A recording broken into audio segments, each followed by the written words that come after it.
Thank you, Mr. Guerra, and thank you, Manny, for inviting me to speak here at this event today. It is my honor to call the meeting portion of the inaugural LRGVDC State of the COG Address to order. The time is 12:18 p.m. And on the screen right here behind me, staff is displaying the meeting minutes from last year's meeting. This meeting is unique as it occurs only once a year. These minutes shown on the screen won't be officially approved until the Board of Directors meeting at the end of this month. As mentioned by Mr. Guerra, I am going to now ask if there is no discussion, if there is a motion to approve the minutes as presented. If I can get that motion. Second. Okay. All those in favor, please signify by raising your hand. Opposed? Same sign. Thank you for that, for the motion and second, and it passes. We're moving on from this item. And now I do want to share a few words with all of you here today. As many of you know, this is the second time that I've had the opportunity to review the draft annual report and budget for the COG as your president. And I want to take a moment to thank the leadership and staff for their incredible work for putting this event together. So if you could please join me in giving me a round of applause for Manny Cruz and his staff.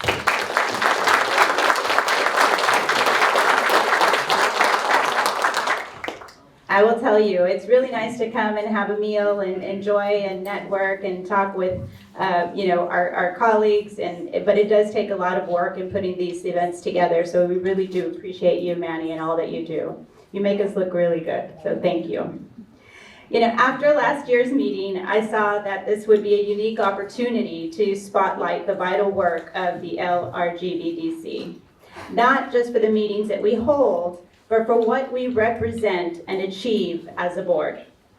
This event allows us to celebrate our regional accomplishments and expand the reach of our organization's mission.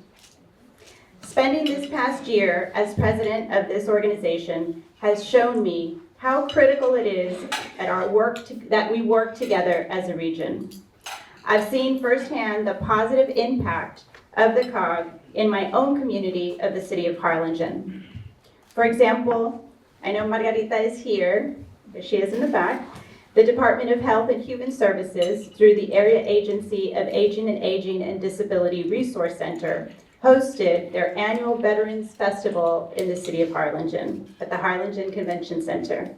And this event provided hundreds of space heaters, free haircuts, and critical resources to the veterans and residents aged 60 years and older.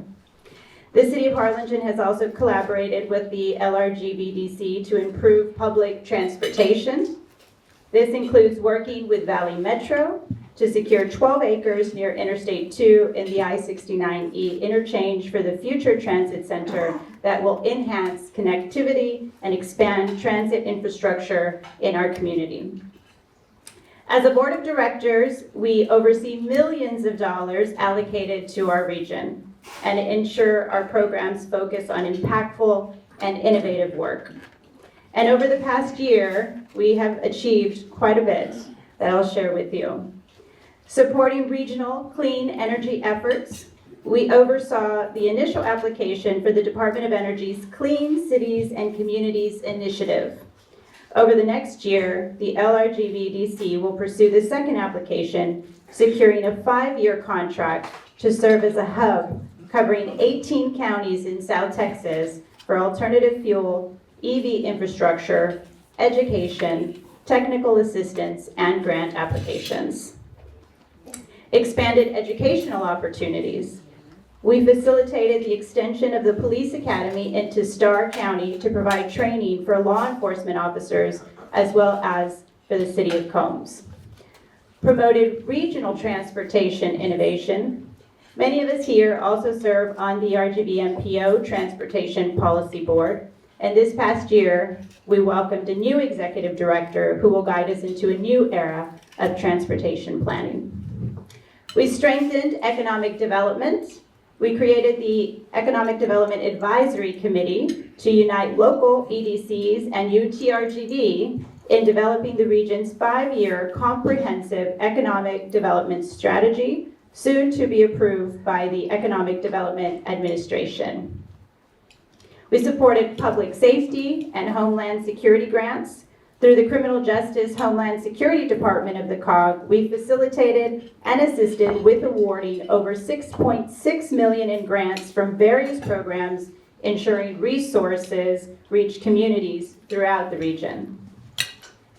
Encouraging civic participation through our Get Out the Vote initiative, we provided free transportation for voters and promoted the message region-wide on Valley Metro buses via sponsorship. I want to thank Manny for taking the lead on that and ensuring that there was a video where the entire board was able to participate. And so it was nice to see that through this organization, everyone throughout the region had an opportunity to go vote, and transportation was not a barrier. We advocated for passenger rail. The LRGVDC participated in the Texas Passenger Rail Advisory Committee to advocate for increased rail service frequency and reliability in Texas, with a long-term vision of reconnecting the valley to the state rail network. We also laid the groundwork for a regional transit authority. We supported the creation of the Regional Mobility Advisory Committee tasked with researching the establishment of a regional transit authority to improve public transportation, funding, and explore future passenger rail possibilities.